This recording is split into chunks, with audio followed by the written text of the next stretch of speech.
Hello student, welcome back to my channel Shalini Hindi classes. आज हम आपको पढ़ाएंगे हिंदी व्याकरण और हिंदी व्याकरण के अंतर्गत पढ़ाएंगे शब्दों का वर्गीकरण। इसके पिछले वीडियो में हमने आपको शब्द की परिभाषा बताई थी और ये बताया था कि सार्थक शब्द कौन से होते हैं और निरर्थक शब्द कौन से होते हैं, पर हमने आपको शब्दों का वर्गीकरण नहीं बताया था। तो आज हम आपके लिए ये वीडियो बना करके लाए हैं शब्दों का वर्गीकरण हम किस प्रकार करेंगे।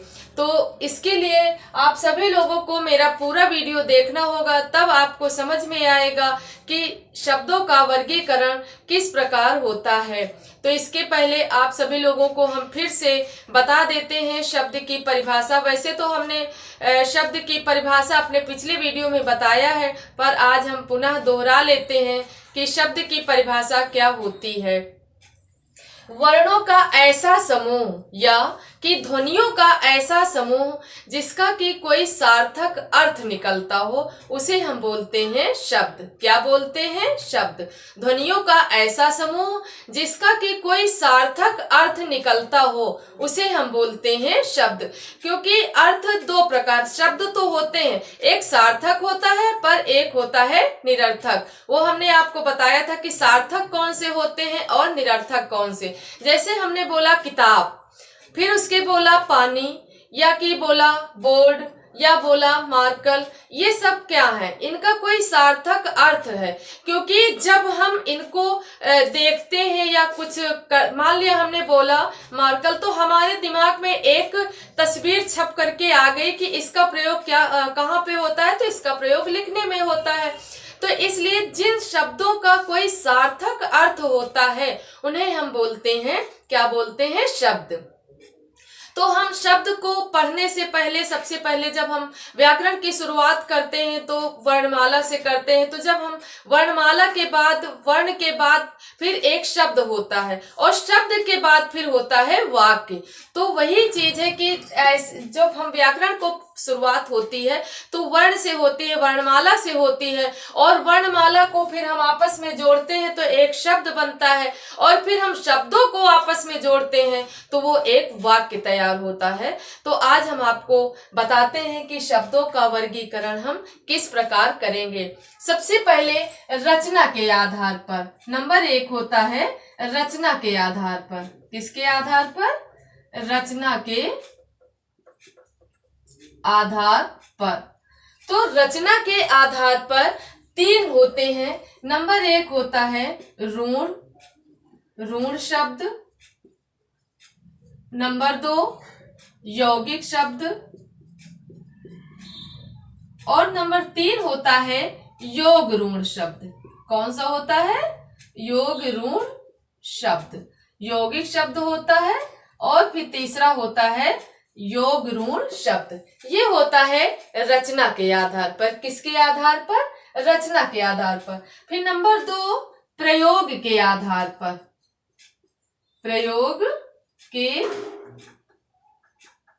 आधार पर शब्दों का वर्गीकरण।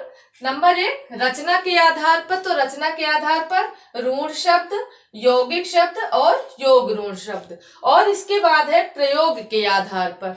तो प्रयोग के आधार पर होता है विकारी शब्द, और नंबर 2 होता है अविकारी शब्द।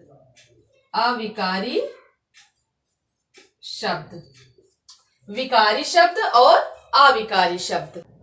इसके बाद हम आपको बताते हैं उत्पत्ति के आधार पर। उत्पत्ति के आधार पर। तो उत्पत्ति के आधार पर कौन से शब्द होते हैं? तो उत्पत्ति के आधार पर होते हैं नंबर 1 देशज शब्द।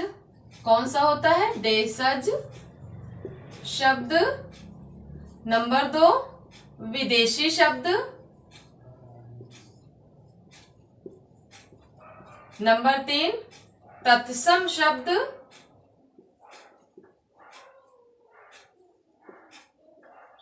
और नंबर 4 होता है तद्भव शब्द। नंबर 1 उत्पत्ति के आधार पर देशज शब्द, नंबर 2 विदेशी शब्द, तत्सम शब्द और तद्भव शब्द, और इसके बाद अर्थ के आधार पर, किसके आधार पर? अर्थ के आधार पर। तो अर्थ के आधार पर नंबर 1 होता है पर्यायवाची शब्द, पर्यायवाची शब्द, नंबर 2 विलोम शब्द,